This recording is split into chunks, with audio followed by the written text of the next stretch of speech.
Schedule మరి ఈ వీడియోలో ఎండోమెంట్ ఆఫీసర్స్కి ఉపయోగపడే విధంగా, అదేవిధంగా ఏపీ హైకోర్టు ఏపీ జీకేలో ఉపయోగపడే విధంగా ఆంధ్రప్రదేశ్ యొక్క దేవాలయాల సమాచారంతో ఈ క్లాస్ అయితే చేస్తున్నాం కాబట్టి ఎక్కడ కూడా స్కిప్ చేయకుండా చూడండి. ప్రతి ప్రశ్న కూడా చాలా ఇంపార్టెంట్. మరి క్లాస్లోకి వెళ్లే ముందు షెడ్యూల్ యాప్ని డౌన్లోడ్ చేసుకోండి. The best bid bank for AP high court కేవలం 200కి, అదేవిధంగా the best classes for AP high court కేవలం 500కి, అదేవిధంగా the best test series for AP high court కేవలం 250కి మనం అందిస్తున్నాం. ద బెస్ట్ క్వాలిటీ కంటెంట్ అతి తక్కువ ప్రైస్కి కేవలం షెడ్యూల్ మాత్రమే అందిస్తుంది. కాబట్టి డిస్క్రిప్షన్లో ఉన్నటువంటి లింక్ ద్వారా యాప్ డౌన్లోడ్ చేసుకోండి. లాంగ్ టర్మ్ ఇంటిగ్రేటెడ్ మెంటర్షిప్ ప్రోగ్రాంలో జాయిన్ అవ్వాలని ఆసక్తి కనుక ఉంటే మీకు 2 సంవత్సరాల వ్యాలిడిటీతో 2000 ఫీజుతో ఈ ప్రోగ్రాంలో జాయిన్ అవ్వాలని ఆసక్తి ఉంటే మాత్రం డిస్క్రిప్షన్లో ఉన్నటువంటి లింక్ ద్వారా వాట్సాప్ గ్రూప్లో జాయిన్ అవ్వండి. సో మరి ఏపీ దేవాలయాలకు సంబంధించి, ఆంధ్రప్రదేశ్ దేవాలయాలకు సంబంధించి అతి ముఖ్యమైన ప్రశ్నల్లో భాగంగా మొదటి క్వశ్చన్కి వెళ్లే ముందు నేను క్వశ్చన్స్ ఆన్సర్ చెప్పే లోపు మీరు గెస్ట్ చేసి వాటికి ఆన్సర్ కనుక తెలిస్తే ఖచ్చితంగా మీరు కామెంట్ రూపంలో తెలియచేయండి. అవుట్ ఆఫ్ 15కి మీ స్కోర్ ఎంత కూడా కామెంట్ చేయడం మర్చిపోవద్దు. సో మరి ఫస్ట్ క్వశ్చన్ చూసినట్లయితే, శ్రీ వరసిద్ధి వినాయక స్వామి దేవాలయం, ప్రముఖ వరసిద్ధి వినాయక స్వామి దేవాలయం ఆంధ్రప్రదేశ్లో ఏ జిల్లాలో ఉంది? అంటే నూతన జిల్లాలను బేస్ చేసుకుని మనకి ఆంధ్రప్రదేశ్లో ఏ జిల్లాలో ఉంది అనేటువంటిది క్వశ్చన్. ఈ వరసిద్ధి వినాయక స్వామి యొక్క పేరుని మనం కాణిపాకం వినాయక స్వామిగా పిలుస్తాము. చాలా చాలా ఫేమస్ టెంపుల్. మనకి ఈ వినాయక టెంపుల్ మనకి ఎక్కడ ఉందంటే చిత్తూరు జిల్లాలో ఉంది. చిత్తూరుకి ఒక 12 కిలోమీటర్ల దూరంలో మనకి వరసిద్ధి వినాయక స్వామి టెంపుల్ అయితే ఉంది. ఇది ఉన్నటువంటి గ్రామం కాణిపాకం అనేటువంటి గ్రామంలో ఉంది. కాణిపాకం మనకి చిత్తూరుకి 12 కిలోమీటర్ల దూరంలో ఉంది. ఈ దేవాలయంలో వినాయకుడు మనకి కొలువై ఉంటాడు. ముఖ్యంగా ఎవరైతే తిరుపతి శ్రీ వెంకటేశ్వర స్వామి దర్శనంకి వెళ్తారో వాళ్ళు ఇక్కడికి వచ్చి ఇక్కడ కూడా రావడం అనేటువంటిది ఒక అలవాటుకైతే ఉంది. ఇక మరొక ముఖ్యమైనటువంటి క్వశ్చన్ చూస్తే, ప్రముఖ దైవ పట్టణం అయినటువంటి శ్రీకాళహస్తి అనేటువంటి దైవ పట్టణం ఏదైతే ఉందో, ఈ శ్రీకాళహస్తి ఇక్కడ ఇచ్చినటువంటి జిల్లాల్లో ఏ జిల్లాలో ఉంది అనేటువంటిది క్వశ్చన్ అనమాట. శ్రీకాళహస్తి అనేటువంటిది ప్రముఖ శైవ క్షేత్రంగా ఉంది.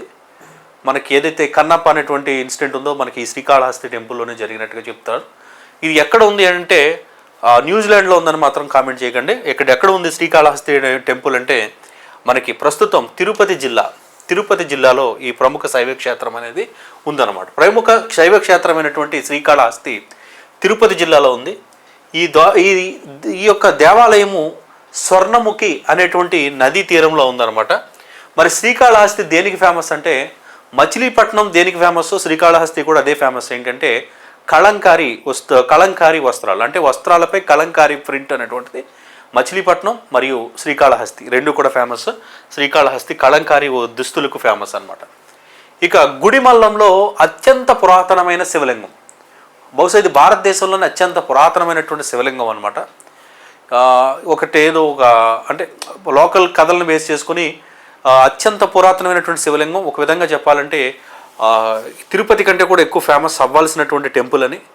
ఆ రోజుల్లో శైవ వైష్ణవుల యొక్క మధ్య ఉన్నటువంటి ప్రాబ్లమ్స్ వల్ల ఏదో అంత ఫేమస్ కాకుండా చేశారు ఆ రోజుల్లో రాజులు అన్నట్టుగా ఏదో ఒక లోకల్ కథ ఉంది. అది ఎంతవరకు అనేది కాదు. బట్ అత్యంత పురాతనమైనటువంటి గుడిమల్లం శివలింగం ఏదైతే ఉందో, ఈ గుడిమల్లం శివలింగం మనకు నిర్మించినటువంటి రాజులు ఎవరు? అత్యంత పురాతనమైన శివలింగం భారతదేశంలోనే. మరి ఎవరి కాలంలో ఈ శివలింగం అనేటువంటిది నిర్మించారు అనేటువంటిది క్వశ్చన్. మరి కరెక్ట్ ఆన్సర్ చూసుకుంటే ఇక్కడ ఇచ్చిన వాటిలో శాతవాహనుల కాలంలో ఈ శివలింగం ఉంది. మరి భారతదేశంలోనే అత్యంత పురాతనమైన శివలింగం తిరుపతి జిల్లాలోని ఏర్పేడు మండలంలోని గుడిమల్లం అనేటువంటి గ్రామంలోని ఈ టెంపుల్ అయితే శివలింగం అయితే ఉంది. దీన్ని శాతవాహనులు నిర్మించారన్నట్టుగా మనకు చారిత్రక ఆధారాలు తెలుస్తున్నాయి. ఇక మరొక ముఖ్యమైనటువంటి క్వశ్చన్ చూద్దామండి. ప్రముఖ విష్ణువు దేవాలయమైన అహోబిలం నరసింహస్వామి దేవాలయం, మరి ఈ ప్రముఖ వైష్ణవ దేవాలయమైనటువంటి అహోబిలం నరసింహస్వామి దేవాలయం యాజ్ పర్ న్యూ డిస్ట్రిక్ట్స్ని బేస్ చేసుకొని ప్రస్తుతం ఏ జిల్లాలో ఉంది అనేటువంటిది క్వశ్చన్.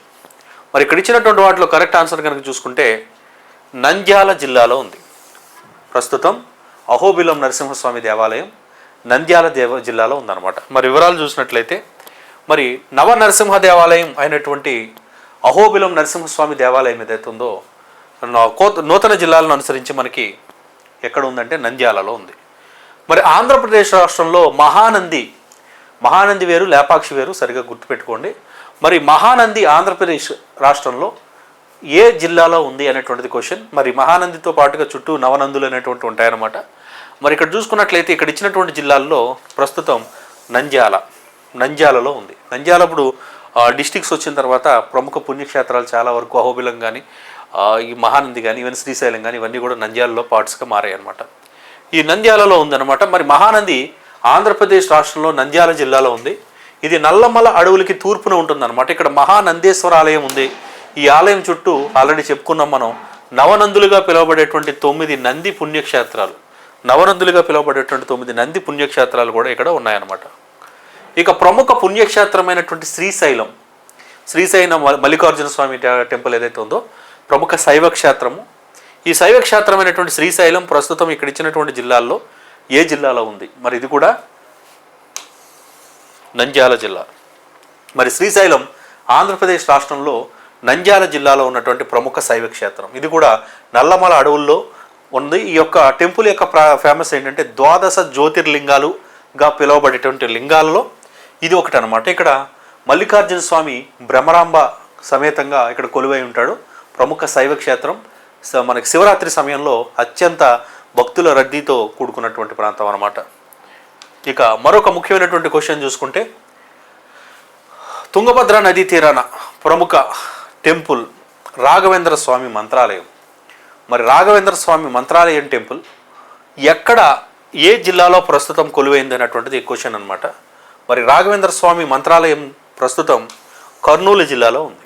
కర్నూలు జిల్లాలో ఈ రాఘవేంద్ర స్వామి మంత్రాలయం అనేటువంటిది మనకి కొలువై ఉందన్నమాట. మరి తుంగభద్ర నదీ తీరాన ఈ టెంపుల్ అయితే నిర్మించబడి ఉంది. ఇక మరొక ముఖ్యమైనటువంటి క్వశ్చన్ చూస్తే, యాగంటి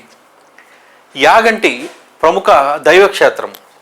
ఈ ప్రముఖ దైవక్షేత్రమైనటువంటి యాగంటి ప్రస్తుతం మనకి ఏ జిల్లాలో, ఇక్కడ ఇచ్చినటువంటి జిల్లాలు మనకి శ్రీకాకుళం, తిరుపతి, కడప, నంద్యాల. మరి ఈ జిల్లాల్లో ఏ జిల్లాలో ఉందంటే ఇది కూడా మనకి నంద్యాల జిల్లాలోనే ఉందండి యాగంటి.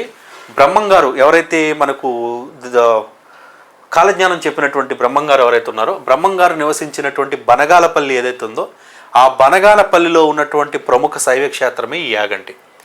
ఇక్కడ దేవాలయము అవడానికి శైవ క్షేత్రమైన వైష్ణవ సాంప్రదాయంలో ఇక్కడ నిర్మించబడి ఉంటుందండి.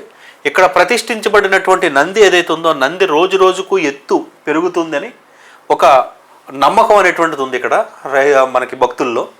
ఈ దేవాలయంలో ఏ దేవుడు కొలువై ఉన్నారంటే ఉమామహేశ్వరులు ఇక్కడ కొలువై ఉన్నారు. ఇక్కడ బ్రహ్మంగారు కాలజ్ఞానం ప్రకారం ఇక్కడ నంది ఏదైతే ఉందో రోజు రోజుకి తన సైజు పెంచుకుంటున్నటువంటి నంది ఏదైతే ఉందో కలియుగం అంతం నాటికి అది లేచి రంకె వేస్తుందని చెప్పడం అయితే జరిగింది.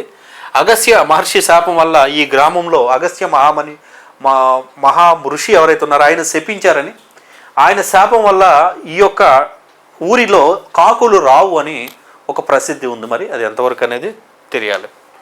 ఇక మరొక ప్రముఖ దేవస్థానమైనటువంటి కాలువ బుగ్గ ఇక్కడ ఇవ్వడం జరిగింది. కాలువ బుగ్గ. మరి ఈ కాలువ బుగ్గ ఏ జిల్లాలో ప్రస్తుతం ఉంది అనేటువంటిది క్వశ్చన్ అనమాట. మరి ప్రముఖ దేవస్థానమైనటువంటి కాలువ బుగ్గ ఇక్కడ చూసినట్లయితే కర్నూలు జిల్లాలో ఉంది. కర్నూలు జిల్లా. మరి వివరాలు చూసినట్లయితే కాలువ బుగ్గ కర్నూలులోని ఓరవకల్లు అనేటువంటి మండలంలో ఉందన్నమాట. ఇది ప్రముఖ శైవ క్షేత్రం. ఈ దేవాలయంలో వెలిసినటువంటి దేవుడు శ్రీ బుగ్గ రామేశ్వర స్వామి, అందుకని ఇక్కడ కాలువ బుగ్గ అని పిలుస్తారనమాట. ఇక మరొక క్వశ్చన్ చూస్తే, కడప జిల్లాలోని ఒంటిమిట్ట రామాలయం. మనకి ఆంధ్ర తెలంగాణ విడిపోయిన తర్వాత మనకి శ్రీరామనవమి భద్రాచలం వాళ్ళకి విచ్చేసిన తర్వాత ఆంధ్రాలో మనకి శ్రీరామనవమిని జరుపుతున్నటువంటి దేవాలయం మనకి కడప జిల్లాలో ఉన్నటువంటి ఒంటిమిట్ట రామాలయం. మరి ఈ రామాలయం యొక్క ప్రత్యేకత ఏంటంటే, మిగిలినటువంటి దేశంలో ఉన్నటువంటి అన్ని రామాలయాల కన్నా దేశంలో ఉన్న ప్రతి ఒక్క రామాలయంలో కూడా రాముడు హనుమాన్ సమేతుడిగా ఉంటాడు, ఏ దేవాలయంలో అయినా సరే. కానీ ఒకే ఒక దేవాలయం భారతదేశంలో హనుమంతుడు లేకుండా ఉండేటువంటి దేవాలయం ఈ కడప జిల్లాలో ఉన్నటువంటి ఒంటిమిట్ట రామాలయం. సో ఇక్కడ ఈ దేవాలయంలో ఉన్నటువంటి ఒంటిమిట్ట అనేటువంటి గ్రామంలో ఉన్నటువంటి ఆ ఒంటిమిట్ట అనేటువంటి గ్రామంలో ఉన్నటువంటి రాముడు ఎవరు అంటే దేవుడు ఎవరు అనేటువంటిది క్వశ్చన్. శ్రీరాముడు. మరి ఒంటిమిట్ట కడప జిల్లాలో ఉంది. కడప జిల్లాలో ఒంటిమిట్ట అనే మండలంలో ఉంది. ఇక్కడ కోదండ రామ దేవాలయము. ఈ ఆలయంలో ప్రధాన విగ్రహం ఒకే శిలలో రాముడు, ఒకే శిల ఏకశిలలో రాముడు, సీత, లక్ష్మణుడు ముగ్గురు కలిపి ఒకే శిలలో చెక్కబడి ఉంటారనమాట. భారతదేశంలో పక్కన హనుమంతుడు లేకుండా ఉన్న ఒకే ఒక్క రామాలయం కూడా ఈ రామాలయమే.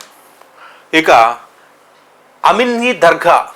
అమిన్ఫీ దర్గాగా పేరుగాంచినటువంటి గుడి ఈ క్రింది వాటిలో ఏది? అమిన్సీ దర్గాగా దేని పిలుస్తారు అంటే అస్థానియో మొగ్దుమీ ఇలాహి అనేటువంటి పేరున్నటువంటి దర్గాని అమిన్ఫీ దర్గాగా పిలుస్తారనమాట.